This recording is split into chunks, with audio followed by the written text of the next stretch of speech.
Eu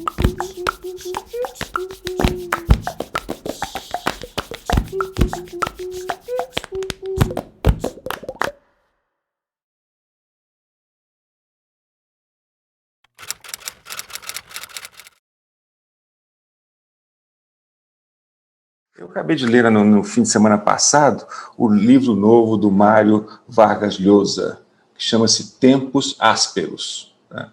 E que trata do golpe contra um governo da Guatemala em 1954, que foi, basicamente, né, para tirar um presidente progressista na época, né, e foi articulada pela United Fruit, que era uma companhia americana que virava e desvirava a América Central sem pagar nada, sem nenhuma garantia aos trabalhadores, sem pagar os impostos.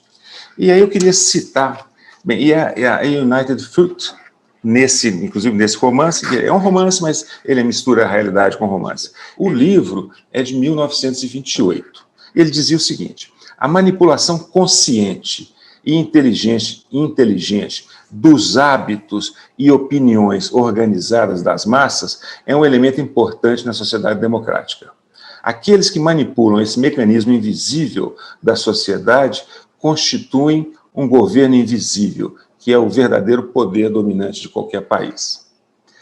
E aí ele conclui na discussão do golpe o seguinte: somos dominados por um número relativamente pequeno de pessoas que entendem os processos mentais e os padrões sociais das massas. São eles que puxam os fios que controlam a mente do público, que aproveitam as velhas forças sociais e criam novas maneiras de ligar e guiar o mundo. Nós é que devemos informar o governo e a opinião pública sobre a Guatemala e fazê-lo de tal forma que todos se convençam de que o problema é tão sério, tão grave, que é necessário conjurá-lo imediatamente. Então, a campanha foi para mudar a percepção da sociedade americana sobre a América Central, lançando a ideia do comunismo. Na verdade, era uma proteção à United Fruits. E a questão é essa, isso que nós estamos vendo. Esse modelo que foi, e aí envolveu uma série de lobbies no Congresso americano, ocorre agora nessas plataformas que nós estamos habituados a usar, né? Em geral, quando penso nesse mundo digital, eu tenho uma figura na cabeça que tem lá Google, Facebook, Twitter, Waze, o Google Maps, Uber, Airbnb, o Netflix, a Amazon. Essas são as grandes plataformas que nós todos aqui nesse grupo, e praticamente 100 milhões de pessoas na sociedade brasileira, e o WhatsApp, usam de uma forma ou outra essas plataformas. Essas plataformas têm 3 características que são chaves para entender esse processo todo. Primeiro, elas são gerenciadas por algoritmos. Algoritmos, hoje, de inteligência artificial. A diferença entre os algoritmos de inteligência artificial e aqueles que até então a gente fazia com programas com as linguagens mais tradicionais, é que naqueles os algoritmos eram como se fosse uma receita de bolo, ou seja, uma série de passos para executar uma determinada função. Passos pré-definidos. Agora, esses algoritmos que controlam as plataformas, eles têm alguns passos pré-definidos e tem passos que o próprio algoritmo determina em função dos dados. Então, ele vai se moldando em função do que está acontecendo, tá? Que são os dados. Então, a primeira característica desse mundo que nós todos interagimos várias vezes por dia são os algoritmos. A segunda característica é que todas essas plataformas coletam dados e coletam muito mais dados do que precisam. Então, a ideia não é mais vamos procurar uma agulha no fundo do palheiro. Não, vamos coletar o palheiro inteiro. Tá? Então, essa é a lógica. E o terceiro ponto é que eles tomam decisões por nós que nós não sabemos. Tá? Então, quando, por exemplo, os posts que aparecem no Twitter, né, os tweets, ou os posts que aparecem para mim no Facebook, eles foram aparecidos aí não por acaso, não por uma ordem cronológica, mas por uma ordem definida pelo algoritmo. Vocês poderiam se perguntar, mas essa ordem representa o quê? Essa ordem representa uma função que o algoritmo quer maximizar. Que função é essa? É nos manter engajados com as plataformas o maior tempo possível e fornecendo a maior quantidade de dados pessoais possíveis. Então, essas vertentes, essas três pilares, na verdade, algoritmos, coleta de dados e decisão automática, são as características desse sistema. Então, quando a gente vai na Amazon, ela recomenda, você vê, são recomendações. Mas, quando você está, por exemplo, ou no Twitter, ou no Facebook, ou no Google Search, você não sabe por que aquela ordem de informação apareceu. Essa ordem tem uma lógica que é dada por essa função, assim, estou colocando de uma maneira mais ampla, essa função que é a função de maximizar esse engajamento. Pois bem, então, essas plataformas que hoje representam as ações que nos permitem, inclusive na pandemia, né, ter uma vida de trabalho, uma vida de relacionamento, comunicação, bem satisfatória em relação ao que seria se não tivéssemos as plataformas, né? O que é interessante, e aí a gente começa a pensar, o que vem pela frente, tá? Se nós olharmos a evolução disso, a evolução da internet comercial começou por volta de 95, 96, aí em 96 foi criado esse seção 230 do ato da legislação de comunicação dos Estados Unidos, e nessa seção 230, as plataformas foram consideradas não responsáveis pelos conteúdos de terceiros. Tá? Então, elas não são responsáveis pelo que se coloca lá. Então, como se dissesse o seguinte, né? As plataformas não são editores, elas simplesmente apresentam, né? São um repositório do que terceiros colocam lá. Então, começou em 96 com a internet. O passo seguinte foi a criação da web, né, do World Wide Web, pelo Tim Berners-Lee, né, em inglês, que optou por manter tudo aberto. Tá? Os protocolos, ele não comercializou nada disso. A opção dele foi criar um ambiente aberto para a internet. Então, foi quando começaram as páginas, começaram os blogs, mas, ao longo do caminho, a partir de 2001, as plataformas começaram a aparecer, né? O Facebook, depois veio o Twitter em 2006, se eu não me engano, o Google é um pouco mais antigo. Tem um ponto interessante que aparentemente um ponto de inflexão nessa evolução. Em 2001 houve a crise, uma bolha da indústria de internet nos Estados Unidos, várias empresas quebraram e houve uma mudança. O Google, até então, até 2001, via o modelo comercial basicamente como a receita vindo das propagandas que apareciam nas páginas de busca. Mas nesse ponto, e aí isso é uma leitura, não se sabe exatamente se foi assim, mas nesse ponto percebeu que os dados possíveis de serem coletados eram mais valiosos do que apenas a propaganda. Tá? E aí, nesse ponto, também a estratégia do Google foi de ampliar os dispositivos de onde buscar dados. Então, o Google tem o Google Search, mais para frente veio o YouTube, Depois, nesse período também veio, né, o sistema operacional do Android, que é do Google. Então, os dispositivos, então, móveis passaram a ser do Google, passaram a ter também um braço do Google, né? Vieram os dispositivos para as residências, né? O Nest, que é um termômetro, né, para controlar a temperatura, completamente ligado em rede e coletando dados. Então, ampliou-se a possibilidade de coletar os dados pessoais. Então, nessa época, começou, então, essa ideia de que coletar dados para algum uso futuro é ainda mais importante do que só a publicidade. Tá? Há uma professora de Harvard chamada Shoshana Zuboff. Ela era professora emérita de Harvard, da Business School, ela mora no Maine, e ela primeiro cunhou uma expressão chamada surplus economy, que seria uma economia do excesso de dados. Ela vem trabalhando com isso há 10 anos, em que o excesso de dados é usado para mover, empurrar as pessoas em direção a certos consumos, definir os padrões de consumo, mesmo que as pessoas não saibam. Tá?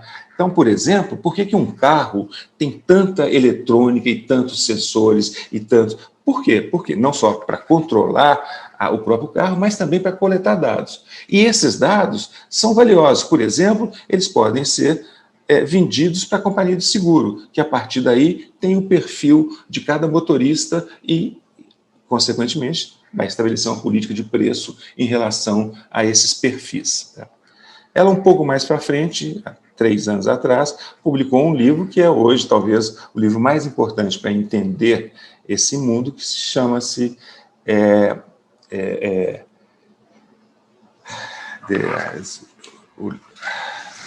Surveillance Capitalism, o capitalismo da vigilância. Então, se a gente fosse sumarizar quais são os grandes receios que a gente deveria ter ao tomar conhecimento, são as possibilidades de ampliação da vigilância sobre os cidadãos. E não são apenas as vigilâncias realizadas por governos, são aquelas também que são realizadas pelas grandes big techs, tá? São as grandes companhias de tecnologia, né? Então, o mundo digital é esse conjunto de plataformas, de dispositivos, de serviços e de sensores que nos acompanham no carro, que nos acompanham através do celular, que nos identificam nos edifícios, né? Então, essa é a evolução. E aí, isso foi, né, se oferece, de um lado, uma quantidade de serviços extremamente convenientes. Você faz buscas, descobre coisas, faz compras, faz reservas, e aí veio a Covid. Então, a Covid nos empurrou a todos para esse mundo online. Aqueles que podem, a população brasileira não está toda, mas aí 70% da população brasileira foi empurrada, principalmente aquelas que têm um poder aquisitivo maior, ela está toda nesse ambiente online. E, com isso, também ampliaram-se as possibilidades de violações dos direitos dos cidadãos. Tá? Porque, em nome do distanciamento social, em nome dos riscos da Covid, em nome da necessidade do trabalho online, começou-se a criar novos mecanismos de coleta de dados. Eu vou ler um pequeno trecho aqui, que a gente, na verdade, não percebe que essas pequenas mudanças que estão ocorrendo devido ao Covid, né, ao coronavírus, elas têm possibilitado a entrada das companhias na individualidade das pessoas. Tem um professor canadense que é também do Berkman Klein Center, e ele postou um artigo interessante na rede lá do Berkman, em que ele dizia assim: eu tenho um filho que estuda na universidade canadense, tá? É branco, classe média, mora sozinho num apartamento e consegue acompanhar. E as aulas das universidades passaram a ser online. Como também os exames passaram a ser online, né? Os exames para aprovação. Então, algumas universidades canadenses começaram a exigir que os alunos permitissem um sistema de vigilância dos exames, das provas. Esse sistema de vigilância, que funciona acoplado, nós todos usamos Zoom, ou Google Meet, ou o que for, acoplado às plataformas, né? É um software chamado Proctorial, tá? E ele mede tudo que o estudante está fazendo, tá? Durante o exame. Tá? Ele é usado tem sido usado na América do Norte para controlar mais de 2,5 milhões de exames dos estudantes. Uma vez instalado esse software nos dispositivos do estudante, tá?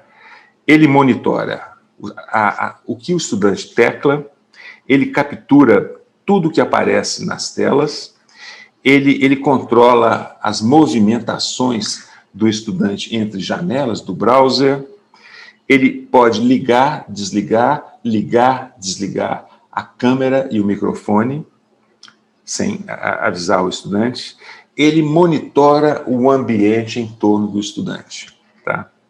Para buscar se tem evidências de cola, evidências de alguma atividade, tá? Eles dizem que o algoritmo também deles é capaz de marcar e detectar e marcar comportamentos suspeitos, tá?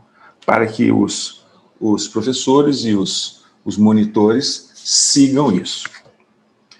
E aí, os que são professores aqui, que têm dado aula, sabem que uma coisa é você dar uma prova e tem um monitor ou professor que olha o que os alunos estão fazendo, às vezes caminha entre as carteiras, né, durante uma prova, durante o exame. E aí, o depoimento de um aluno dizendo o seguinte: imagine que ao invés de ter um monitor, um professor caminhando, você tem um robô onisciente que olha sobre tudo que está acontecendo com você, em sua volta, aonde os seus olhos estão movendo. Eles verificam cada movimento das mãos, eles escaneiam, né? Eles vasculham o quarto, se ele está fazendo o exame do quarto, eles podem posicionar a câmera de um jeito ou de outro, tá? E aí, também, primeiro é o grande pavor, terror dessa vigilância completa. O segundo, que também é extremamente importante, principalmente para nós, num país como o Brasil, é que ele diz o seguinte: existem falhas no software de reconhecimento facial dos alunos. E essa tecnologia é notoriamente precária para identificar tons escuros de pele. Tá? E aí, o estudante ainda diz o seguinte: estudantes que têm um tique facial, tá, têm reportado que não conseguem fazer as provas porque são permanentemente acusados de estarem violando alguma regra ou procurando colar, para usar um termo mais antigo. Isso é um pouco do lado extremamente preocupante desse avanço tecnológico que nós estamos vivendo, né, que é a questão contemporânea. Né? Outra coisa, os estudantes de baixa renda, mesmo no Canadá e nos Estados Unidos, que são monitorados por esse sistema durante os exames, se eles estão compartilhando um quarto onde tem outros membros da família, o software indica, então, possibilidades de flag, algum ato que seria um ato indesejado durante a prova, né? Essa é a grande preocupação, porque isso está ocorrendo sem que nós... Primeiro, não existem proteções às pessoas para isso. Isso está ocorrendo porque, no avanço da Covid, na necessidade de buscar outras questões, as empresas entram, tá? E entram em espaços onde não há legislação ou regulação que proteja o cidadão, que proteja, nesse caso, o estudante, né? E nós vamos aceitando isso como uma coisa natural. Isso é decorrência desse processo, tá? Então, esse era o pano de fundo para eu mostrar como que essas implicações desse mundo digital primeiro, elas são extremamente preocupantes, elas são discriminadoras, né, e elas evoluem sem controle. Nós estamos falando de plataformas que têm o uso diário de 2,5 bilhões de pessoas pelo mundo. E aí começam as questões. Como controlar o conteúdo de 1/3 da humanidade? O conteúdo que 1/3 da humanidade posta ou vê através dos fluxos de informação. Sendo que essas plataformas são desenhadas, projetadas, desenvolvidas, grande parte delas, somente da parte do núcleo mais fundamental, no Vale do Silício. Então você tem algo que não existe, nunca existiu algo semelhante. Você tem empresas que têm a capacidade global de estabelecer regras e implementá-las em segundos. Se o Facebook diz o seguinte, esse tema aqui, vamos supor que fosse o racismo, não aparece em lugar nenhum. Algum governo teria condições de fazer isso? Não. Quanto tempo levaria isso? Talvez meses de discussões no Senado, nas câmaras legislativas. O Facebook pode fazer instantaneamente, valer qualquer decisão sobre as informações, sobre o que está disponível, sobre o que fazer nessas plataformas.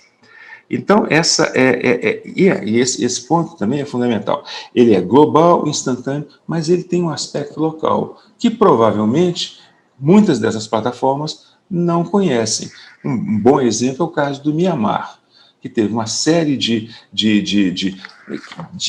exterminações, que houve um genocídio que foi divulgado no Facebook e foi atribuído ao desconhecimento da língua, foi contra os muçulmanos no Mianmar, o desconhecimento da língua, por quê? Porque tudo pode ser feito de Palo Alto ou de São Francisco, né? Então, esse modelo preocupa, é um poder imenso, sem controle e global, independe do local, tá? Um ponto importante dessas plataformas, eu coloquei uma anotação, né, é que elas aqui buscam manter as pessoas engajadas. E o que elas fazem? Elas, com isso, têm dados de comportamento e negociam esses dados de comportamento com outras empresas e instituições, tá? As consequências que nós temos visto disso. Primeiro, uma mudança no tecido social. Como é que esse tecido social está evoluindo? Porque ele evolui em cima dessas plataformas. Talvez até lembrando um pouquinho das Cidades Invisíveis de Calvino, né? Essas plataformas funcionam como uma camada invisível da sociedade, mas que dirige a sociedade. Você não vê, mas as coisas correm ali dentro de uma maneira determinada, que são os objetivos comerciais, é o lucro, é o controle, né? Então, essa desinformação, e outro ponto, e isso evolui muito rapidamente. A ideia a Patrícia explorou isso magistralmente no livro dela, né,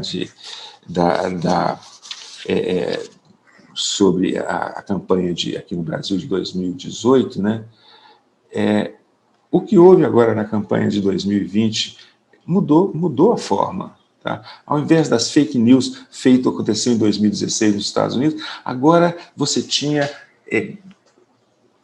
conjuntos de ações que formavam ou que faziam disseminar as teorias de conspiração. E o mais interessante, né, observando o caso americano, a notícia falsa, o rumor, que era uma coisa que antes corria escondido pelas redes, corria escondido pelas mensagens criptografadas do WhatsApp, agora elas estão evidentes e elas são ditas ou pelo governo, no caso pelo Trump, ou pelo partido dele. E as pessoas são instadas a acreditar. Então, quer dizer, já não há a mudança na desinformação. Antigamente vinha de baixo para cima, tinha algo meio escondido, agora não. As mentiras são claramente ditas e são aceitas por muita gente que aceita que esse é o comportamento, e isso vai disseminando entre pessoas que compartilham a mesma ideologia, o mesmo partido político, né? E acho que essa questão da desinformação é uma questão que vai ficar, é uma questão de, como se fosse a Guerra Fria, um avança, os mecanismos de desinformação avançam, os mecanismos de proteção também avançam, o outro avança, e isso vai assim, né? Lembrando que a desinformação, o objetivo não é a mentira em si, mas é gerar confusão, criar opiniões dirigidas pelo viés ideológico, né? E a pergunta é, o que fazer nesse contexto que assusta a gente quando você começa a ver, principalmente, primeiro que isso é algo tão amplo, né, e que perpassa todos os segmentos da economia, da sociedade. Preocupações ainda. O que a gente viu nessas plataformas, algoritmos, coleta de dados, decisões automáticas, nós vamos ver nos próximos tempos, muito próximos, no governo, no sistema financeiro, no sistema de saúde. Então, por exemplo, isso não deve demorar, a concessão ou não de um benefício de seguro-saúde vai ser determinada por um programa de inteligência artificial, por um algoritmo de inteligência artificial.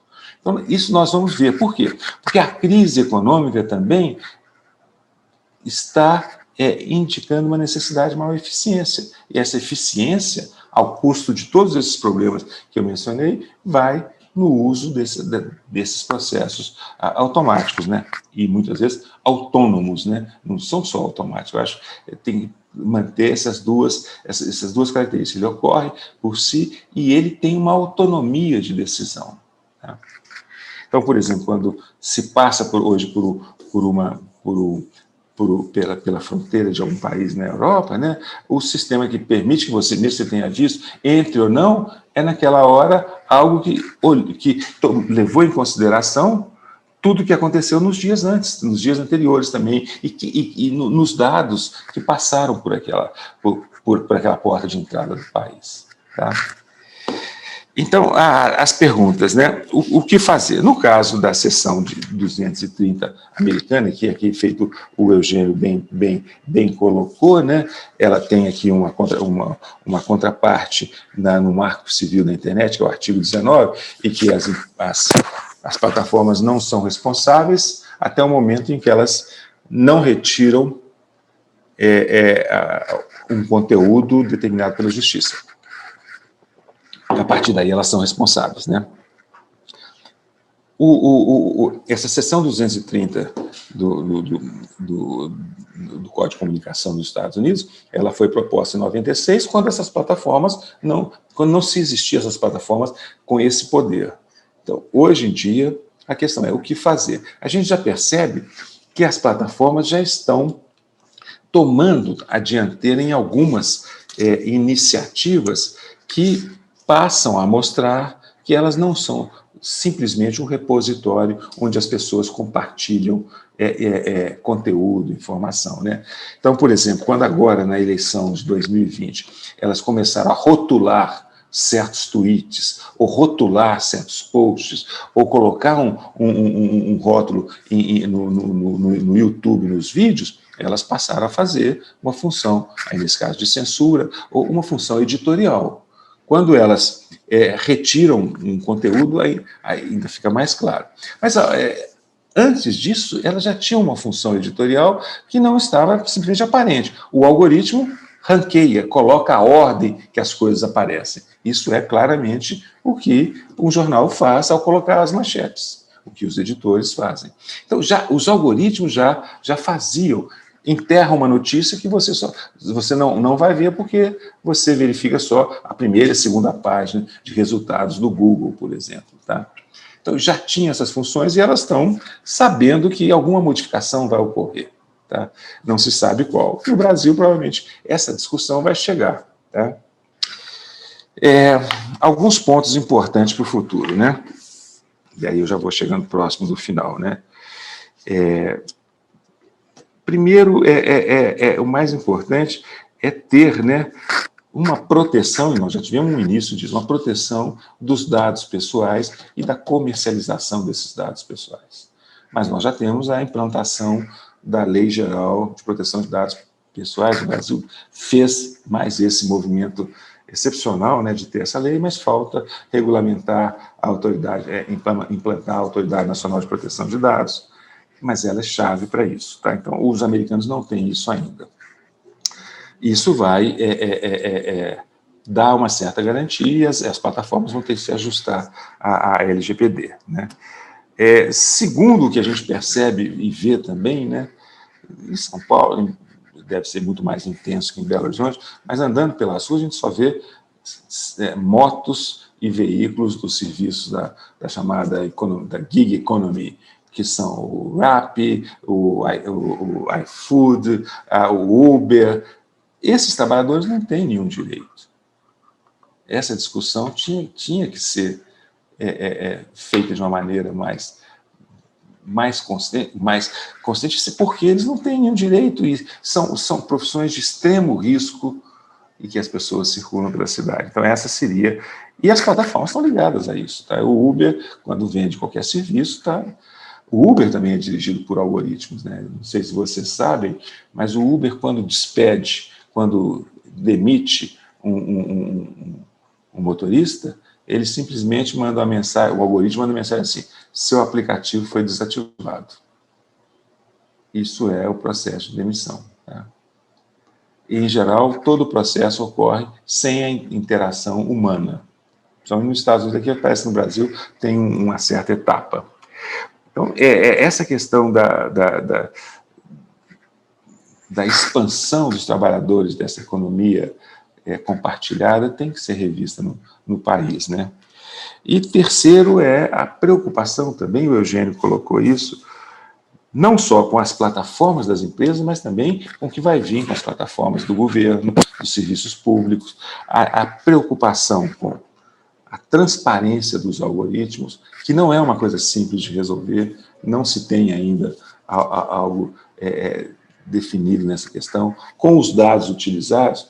O que a gente percebe é uma questão ainda, diria, uma questão de pesquisa ainda, e isso vai ficar ainda mais agudo quando nas empresas de atendimento médico esses algoritmos foram utilizados. Por que foi dada uma decisão de conceder o benefício? Quais foram, naquele momento, os fatores que levaram a essa decisão de conceder ou de negar? Tá? Por que se optou por um tratamento ou por outro, definido por um algoritmo? Essas são questões que ainda dificultam a adesão dos serviços de saúde, né, a essas novas plataformas de inteligência artificial. Né? E a preocupação, né, em proteger a LGPD, que é a Lei Brasileira Geral de Proteção de Dados Pessoais, vai ser chave nisso, mas proteger contra o vigilantismo do Estado. A gente vê órgãos do Estado trocando informações entre eles, quando não deveria pela LGPD. Então, a proteção contra o vigilantismo do Estado e o vigilantismo das empresas tem que ser uma preocupação fundamental. Quer dizer, eu falei muito dos aspectos preocupantes, naturalmente as conveniências, o que nos ajudam, as plataformas, tecnologias digitais, todos nós conhecemos, as empresas mostram isso o tempo todo, então, mas eu tentei mostrar um pouco das preocupações que levam a essa pergunta: como governar esse novo mundo? Eu tenho visto que no Brasil algumas organizações têm defendido a revisão do artigo 19. E eu, pessoalmente, fico super preocupado, porque eu acho que a remoção do artigo 19, que é aquela que mais ou menos impede a responsabilização das plataformas pelo que aparece nelas, pela responsabilidade editorial do que aparece nelas, e que se cai, a gente tem o risco de entrar numa censura privada. É o argumento clássico que tem aparecido toda hora. Por outro lado, alguma responsabilização precisa haver. Eu tenho cada vez mais me convencido de que o razoável seria combater em dois níveis. Uma, as condutas abusivas, os comportamentos abusivos, as práticas desleais, de tal maneira que aqueles que usam robôs sem que isso seja expressamente autorizado e de forma oculta, que usam sistemas de impulsionamento ou de propaganda sem que o destinatário saiba disso, aqueles que usam dados de forma irregular, aqueles que usam mensageria privada para fazer comunicação de massa. Veja que isso independe do conteúdo, mas é uma prática que pode ser detectada e pode ser inibida, combatida e assim por diante. Numa forma análoga ao que acontece em vários países no mercado financeiro, que tem dispositivos para, quando ocorre uma movimentação atípica, com muito dinheiro, um alarme é acionado. Exatamente.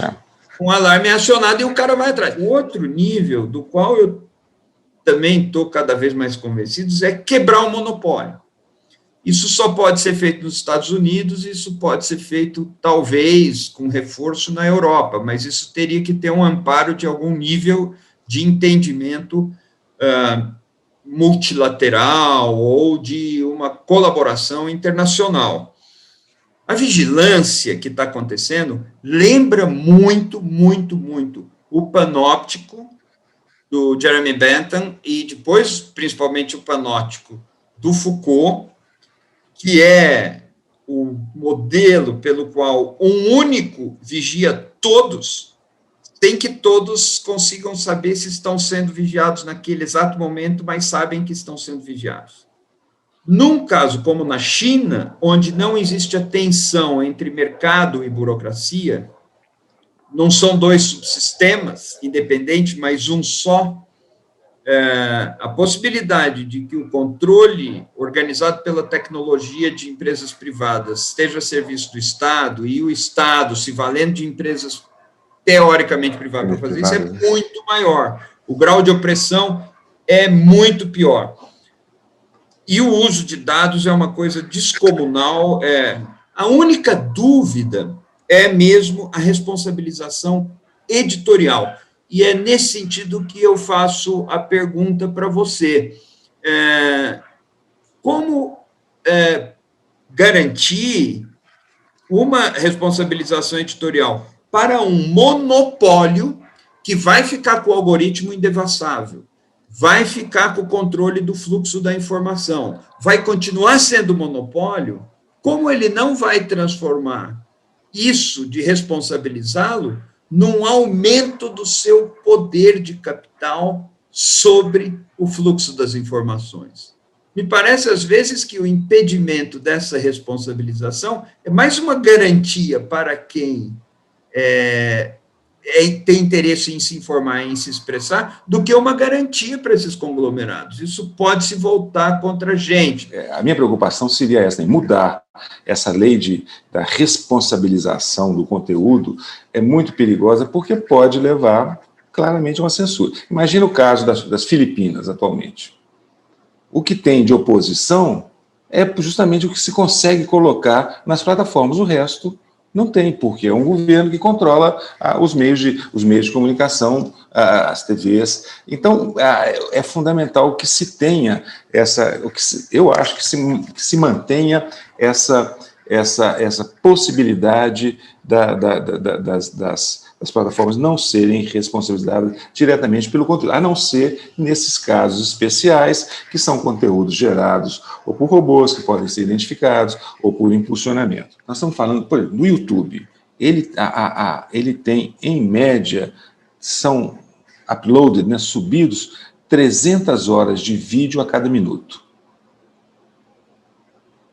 Então, 300 horas de vídeo são carregadas a cada minuto. A única maneira de se exercer algum controle sobre o conteúdo é através dos algoritmos. Então, naturalmente, a combinação de algoritmos e pessoas, nos casos extremamente duvidosos, vai ser importante. Mas tem-se visto que recentemente, no caso da Covid, e que as pessoas foram tiradas do trabalho e os algoritmos passaram a assumir todo esse filtro de conteúdo, tem havido muito viés e erros e discriminação. Então, eu acho que, voltando existem mecanismos que são chamados mecanismos de aumentar a fricção. As pessoas, é muito fácil você espalhar uma mensagem. Então, você poderia ter mecanismos mensagens que o algoritmo identifica com uma certa, dentro do contexto das plataformas, com uma certa, um certo nível de excesso, de radicalização, de notícia falsa, elas poderiam ser atrasadas durante um tempo, até que se tenha uma confirmação pelo próprio sistema de que ela poderia. Então, você não estaria proibindo, mas estaria criando mecanismos de atraso. O WhatsApp fez isso ao limitar, por exemplo, o número de vezes que pode-se fazer um forward. Tá? O Twitter fez isso agora também no retweet. Então, criar mecanismos em que a pessoa... que alguma ação de pensar da pessoa sobre o conteúdo seja feito antes dela colocar, porque a mensagem pode ser atrasada por esses mecanismos de fricção. E, naturalmente, o que você falou das bolsas pode ser um ótimo exemplo de, numa situação extrema, próximo de uma eleição ou de uma situação mais emergencial, ter-se um circuit breaker, onde você congela um certo tipo de serviço das mensagens. Né? Se houver alguma modificação na lei, na seção 230 ou no artigo 19, deve ser feito com muita cautela para não ampliar ou para não colocar uma possibilidade de censura, que hoje ainda é algo chave para disseminar vozes que não teriam espaço sem as plataformas. Né? Agora, o que você falou, né? Esses mecanismos provavelmente vão fortalecer as grandes plataformas. As grandes plataformas têm todo o capital, têm todos os dados, têm os mecanismos de prever quem é que poderia vir como uma ameaça tecnológica a elas. E, ao se colocar mais exigências, elas vão ser aquelas que vão saber que têm condições de implementar isso. Tá? Agora, paralelo ao que você falou, tem um ponto interessante, e esse movimento tem surgido nos Estados Unidos. Eu acho que o Wikipedia é um ótimo movimento, é um ótimo exemplo de algo que foge desse contexto das plataformas, tem uma função extremamente importante, ela envolve várias pessoas. O autor daquele livro sobre a bolha, né, Eli Pariser, né, ele tem uma proposta interessante agora. Ele diz o seguinte: com tudo isso que acontece, nós precisamos criar os espaços públicos na internet, no mundo digital. Nós precisamos criar os parques, onde as pessoas possam ir sem o domínio de uma empresa ou de outra. Então, o que seriam esses parques públicos? E aí vem de novo a questão, né? O espaço social hoje é fragmentado entre as 4 ou 5 grandes plataformas, exceto o caso do Wikipedia, que tem um impacto significativo. Não existem espaços públicos, né? Exceto a gente vê alguns jornalistas buscando manter blogs, e acho que isso é importante. Mas essa ideia dos parques públicos é aquilo, como repensar esse espaço social digital. Então, talvez a gente tenha que ampliar essa conversa, essa discussão, sabe? No dia 21 de novembro de 2018, o República da Manhã fez um evento presencial em São Paulo sobre algoritmização da sociedade. Estou muito impressionado, particularmente na França, mas em toda a Europa, com o fenômeno da plataformização, dessa transição, que eles chamam de transição digital, que namora com a transição ecológica, né? Esse esverdeamento da economia junto com a transição digital. E o foco prioritário é a questão do Estado plataforma. Cada vez mais está se tornando necessário que o Estado seja um ator fundamental nesse processo de plataformização da sociedade, plataformização do capitalismo. Esse é um processo incontornável, isso não tem como voltar atrás, não tem como, a inteligência artificial ela faz parte e vai continuar fazendo parte da nossa vida, mas do ponto de vista do Estado fazendo uso dessa, o Estado tem muitas informações, né? Então, em vários países da Europa estão querendo até acabar com o recenseamento populacional, tradicional, porque não é necessário mais, é inevitável. Os Estados vão precisar entrar pesadamente nessa questão das plataformas, e aí se coloca todas as questões éticas da privacidade. Isso, a sociedade renuncia muito facilmente à privacidade em troca de uma conveniência, né? Eu não vejo isso, em princípio, um grande problema, mas o grande problema está na questão ética, né? Como é que você disciplina esse processo de algoritmização inevitável, né, dos nossos dados que estão aí disponíveis? Vão continuar disponíveis. Esse processo não será interrompido. Isso está dado. Quer dizer, eu não consigo ver isso andar para trás, só vai andar para frente. Eu vejo no mundo inteiro, literalmente no mundo inteiro, como é que eu diria, um processo de inovação frenético,